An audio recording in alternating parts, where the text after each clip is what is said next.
Again welcome करता हूँ एक नई वीडियो के साथ। टाटा स्टील के अंदर मेरा कोई भी पर्सनल इंटरेस्ट नहीं है और ना ही मैं इसमें कोई ट्रेड करता हूँ और ना ही मैं करने वाला हूँ, लेकिन फिर वीडियो क्यों बना रहा हूँ? क्या लोगों को लॉस करवाना चाहता हूँ? ऐसा बिल्कुल नहीं है।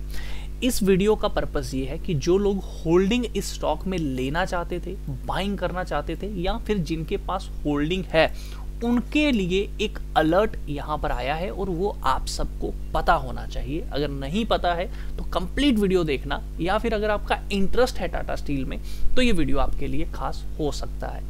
तो टाटा स्टील की अगर हम बात करें, सबसे पहले फंडामेंटल, तो आपको फंडामेंटल के ऊपर शक करना टाटा स्टील के अंदर आई थिंक गलत होगा, लेकिन फिर भी आपको बता दूं रेवेन्यू बहुत अच्छा है, अच्छा खासा टर्नओवर साल का जाता है, नेट प्रॉफिट भी बहुत अच्छा है, बट 2023 में नेट प्रॉफिट कम है। ये ऐसा क्यों हुआ है इसके ऊपर आपको नजर रखनी चाहिए। हो सकता है लोन रीपेमेंट की हो, कुछ पेमेंट बाकी हो वो की हो, तो इसका थोड़ा सा ध्यान रखिएगा। इस चीज के बारे में आपको पता होना चाहिए, बट आपको ये भी देखना चाहिए कि इसका टर्नओवर एकदम से बढ़ भी गया था, तो हो सकता है इन्होंने कोई प्लांट बेचा था या कुछ किया था जिसका पैसा इनको मिला था, तो ये बात ध्यान में जरूर रखिएगा। सो बाकी सब ओके है। अच्छा, इसके अलावा क्या कंपनी प्रॉफिट को कैश में कन्वर्ट कर पा रही है? तो कैश फ्लो से हमें पता चलेगा। जी हाँ, जितना प्रॉफिट है उतना आप कह सकते हो नियर अराउंड कैश फ्लो भी हमें देखने को मिल रहा है, but as compare to profit यहाँ पर आप अगर नोटिस करेंगे तो कैश फ्लो काफी बड़ा है, तो ये काफी हमारे लिए अच्छी बात है।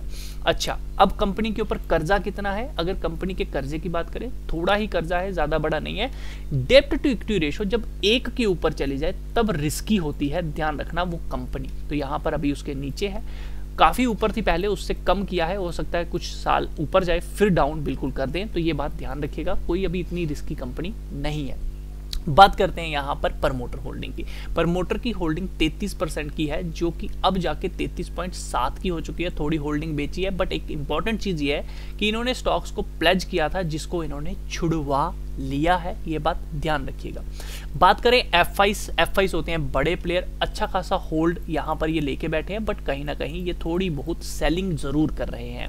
डीआईस की बात करें, यहाँ पर ये अच्छा खासा होल्ड ले रहे हैं, इसका मतलब एफ ने प्रमोटर ने बेचा और खरीदा किसने? डीआईस ने। तो हमें यहाँ पे घबराने की जरूरत नहीं है कि ये लोग बेच रहे हैं, ये बात ध्यान रखिएगा। पब्लिक यहाँ पर क्या कर रही है? पब्लिक भी बेचकर निकल रही है, तो इसका मतलब माल जो है वो डीआईस खरीद रहे हैं, तो हमें घबराने की जरूरत नहीं है। पैसा सर्कुलेट हो रहा है और बड़े प्लेयर्स ही उसको सर्कुलेट कर रहे हैं। बात करते हैं टाटा स्टील के बिजनेस के बारे में, बैलेंस शीट के ऊपर। तो कंपनी की अगर बात करें, रिजर्व एंड सरप्लस बहुत अच्छा रिजर्व है और ये रिजर्व इंक्रीज हो रहा है, ये बात भी ध्यान रखिएगा, बहुत अच्छा है। ठीक है, ये इस साल थोड़ी सी कम हमें देखने को मिला, बट ये इंक्रीज ही हो रहा है। इसके ऊपर कर्जा कितना है? लॉन्ग टर्म बोरिंग 51,446 करोड़ की है, बट आप देख सकते हो इनकी पॉकेट में 1 लाख करोड़ से ज्यादा का पैसा पड़ा हुआ है। इसी के साथ शॉर्ट टर्म बोरिंग भी 26 करोड़ की है, तो तब भी आप कहोगे 76 करोड़ की इनकी कर्जा जो है इनके ऊपर है। अब ध्यान रखना, ट्रेड पेबल, ये पैसा भी इनके पास से जाएगा, इन्होंने सर्विसेज वगैरह ले ली है, ध्यान रखना, प्रोडक्ट खरीद लिए हैं, ये पैसा भी इनको देना है, तो ध्यान रखिएगा इस चीज के बारे में। नीचे की तरफ चलते हैं, अगर हम बात करें करंट इन्वेस्टमेंट की, तो कंपनी की अच्छी खासी इन्वेस्टमेंट हमें देखने को यहाँ पर मिल रही है। इसी के साथ इन्वेंट्री देखें तो यानी कि जो माल खरीदा है वो इन्वेंट्री भी बनाई है 54,415 करोड़ की, तो बहुत बड़ा माल इनके स्टॉक में भी पड़ा हुआ है। इसी के साथ ट्रेड रिसीवेबल 8257 करोड़ का पैसा भी इनके पास आना है, यानी कि सर्विसेज प्रोडक्ट बेच दिए हैं, अब ये पैसा इनके पास आना है। इसके अलावा कैश एंड इक्विवेलेंट देखेंगे तो 13,57 करोड़ का इनके पास आना है, ये भी बहुत हमारे लिए अच्छी बात है। तो अभी तक जितनी सारी चीजें देखी, हमें क्या देखने को मिला? सबसे पहले बात करेंगे कंपनी के रेवेन्यू। तो कंपनी काम कर रही है, वेरी गुड। प्रॉफिट कमा रही है, वेरी गुड। प्रॉफिट को कैश में कन्वर्ट कर रही है, वेरी गुड। तो हमें ये देखने को मिला कंपनी अच्छा खासा बिजनेस रन कर रही है। इसी के साथ अनसर्टेनिटी के लिए, आने वाले फ्यूचर में आपदा के लिए कंपनी के पास रिजर्व है, ये भी हमें देखने को मिला। इसी के साथ इस कंपनी में जो पैसा लगा है वो बड़े बिग प्लेयर्स का लगा है, ये भी हमारे लिए एक पॉजिटिव पॉइंट देखने को मिला, ये बात ध्यान रखिएगा। तो ये कुछ पॉइंट्स हमें अभी तक देखने को मिले, ये बात ध्यान रखिएगा। अब हम एक चीज और समझेंगे यहाँ पर कि कंपनी जो काम कर रही है, क्या वो बिजनेस अच्छा है, क्या वो मॉडल अच्छा है? तो आपको पता होना चाहिए ये स्टील सेक्टर की कंपनी है, इसके बिजनेस के बारे में सबको पता है, जानी मानी कंपनी है।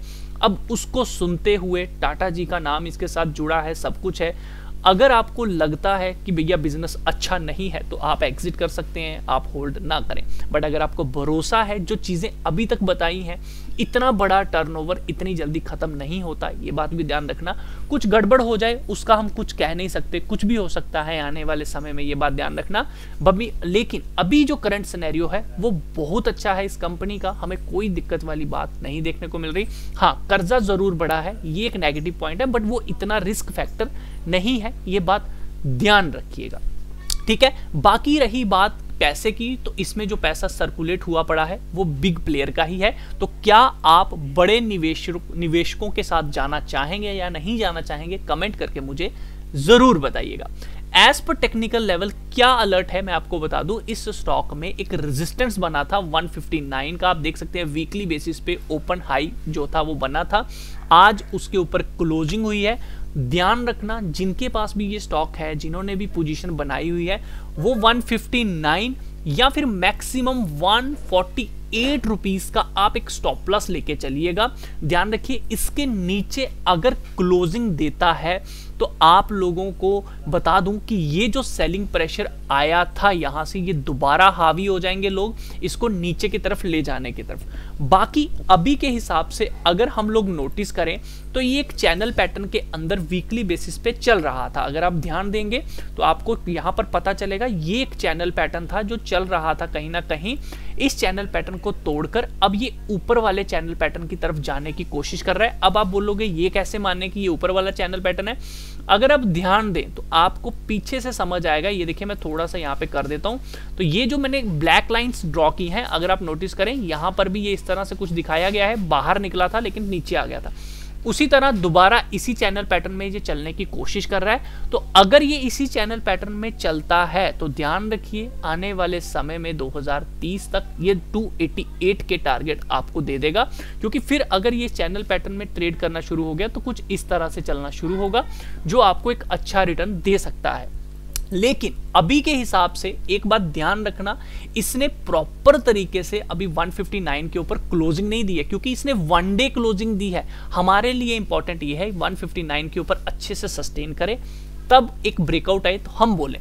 लेकिन इसने इस चैनल पैटर्न में कहीं ना कहीं एंट्री ली है। तो अभी आप लोग एक काम कर सकते हो, आप 1 आवर का चार्ट इसमें लगाइए और कोशिश करिए कि ये कहीं ना कहीं अब इस लेवल पे एक थोड़ा सा लोअर लो पैटर्न बनाए और 159 या थोड़ा सा 158 हो जाए, 157 हो जाए, 162 हो जाए, यहां से रिटर्न करने की कोशिश जैसे ही करें आप बाइंग कर सकते हैं। ऊपर के टारगेट 177, 166 के आपको बड़ी तेजी के साथ दिखेंगे, बट स्टॉप प्लस 159 का आप लोग रखेंगे। अगर आप इसमें हो जाते हैं ट्रैप, नीचे की तरफ आता है, और अगर आपको लगता है इसका फंडामेंटल बहुत अच्छा है, आपको लगता है कंपनी बहुत अच्छी है, मुझे एग्जिट नहीं करना, तो आप इसको होल्ड भी कर सकते हो। और उस केस में अगर आप एवरेज करना चाहो तो आपके लिए 153 का सबसे पहले इंपॉर्टेंट लेवल निकल कर आएगा, उसके बाद 148.70 का निकल कर आएगा, एंड उसके बाद 123, 117, 106, 91, ये कुछ लेवल्स हैं। उसके नीचे 73 का भी है। ध्यान रखना आपको मैक्सिमम स्टॉप लॉस जो लेना चाहिए वो 148.70 का लेना चाहिए, जो लोग शॉर्ट टर्म के लिए हैं। इसके नीचे एक दो रेड कैंडल क्लोज करे तो आपको एग्जिट कर देना चाहिए। उस केस में हो सकता है ये 123 तक भी चला जाए। तो ध्यान रखिएगा, आपके लिए इंपॉर्टेंट अलर्ट है 159 का। एज पर ऑप्शन चेन भी हमें ये देखने को मिल रहा है कि बड़े प्लेयर ने जो अपनी पोजीशन क्लोज की है, आप लोग यहाँ पे देख सकते हो 157 तक क्लोज कर चुके हैं। तो इसका मतलब 157 तक इनको भी लगता है कि ये वापस नहीं आएगा। देखिए नीचे की तरफ से जो बहुत अच्छी सपोर्ट बनी है, आप लोग देख सकते हो 160 के करीब ऑप्शन बाइंग जो है पुट राइटर कर रहे हैं, तो इनको लगता है कि 160 के नीचे नहीं जाएगा। तो ध्यान रखिए 159 को मार्क करके रखिए। जो लोग इसमें बुलिश हैं इस लेवल को बिल्कुल भी मत भूलिएगा। देखिए ऐसा नहीं है कि फ्लिक मारा नीचे की तरफ 159 एग्जिट कर देना है, ऐसा नहीं होता। इसके नीचे प्रॉपर कोई सेटअप बनेगा, ब्रेकआउट आएगा तब आप एग्जिट करें, लेकिन इस लेवल को मार्क करके जरूर रखिए। हो सकता है इसके नीचे आए, कंसोलिडेशन करें, नीचे की तरफ ब्रेकआउट दे, तब आप एग्जिट कर सकते हैं। या फिर ये भी हो सकता है कि नीचे की तरफ ब्रेकआउट देके एकदम से ऊपर निकल जाए। तो बड़ी बार ऐसी चीजें होती हैं। तो ध्यान रखिए चैनल पैटर्न यहाँ पे बन चुका है है ऊपर की तरफ, और अगर इसने इस ट्रेंड को पकड़ा तो 2030 तक आपको 288 तक के टारगेट भी दे सकता है। कि रॉकेट बनने की तैयारी इसमें हो सकती है। बट ध्यान रखना, मार्केट कभी भी एकदम से प्रॉफिट नहीं देती है, बहुत तड़पाएगी, ट्रैप करेगी, बहुत सारी चीजें होंगी, तब जाके चलेगा। हो सकता है ये जो चैनल पैटर्न दिखाया जा रहा है ब्रेक को, दोबारा इसी चैनल पैटर्न में भी वापस आने की कोशिश की जा सकती है। तो आप इस चैनल पैटर्न को भी नहीं भूलिएगा, ध्यान रखिएगा। आप इसी चैनल पैटर्न का भी एक स्टॉप लॉस लगा के चल सकते हैं, जो कि आपका 153.55 का रहेगा, कि भैया अगर वापस इसी चैनल पैटर्न में आता है तो मैं एग्जिट कर जाऊंगा। वैसे तो इसमें सही स्टॉप लॉस 148.70 का रहता है। अगर कोई चाहता है कि मेरी कैपिटल फंसनी नहीं चाहिए, मुझे कोई और ट्रेड मिलेगा मैं उसमें एंट्री कर लूंगा, उनके लिए। बाकी फंडामेंटली बहुत अच्छी कंपनी है, नीचे की तरफ एवरेज जरूर करनी चाहिए अगर मिले तो। बाकी वीडियो अच्छा लगा लाइक जरूर करें। इस तरह की और वीडियोस पाने के लिए आप चैनल को भी सब्सक्राइब कर सकते हैं। ट्रेड लेने से पहले एक बार अपने फाइनेंशियल एडवाइजर से जरूर पूछना है, क्योंकि रिस्क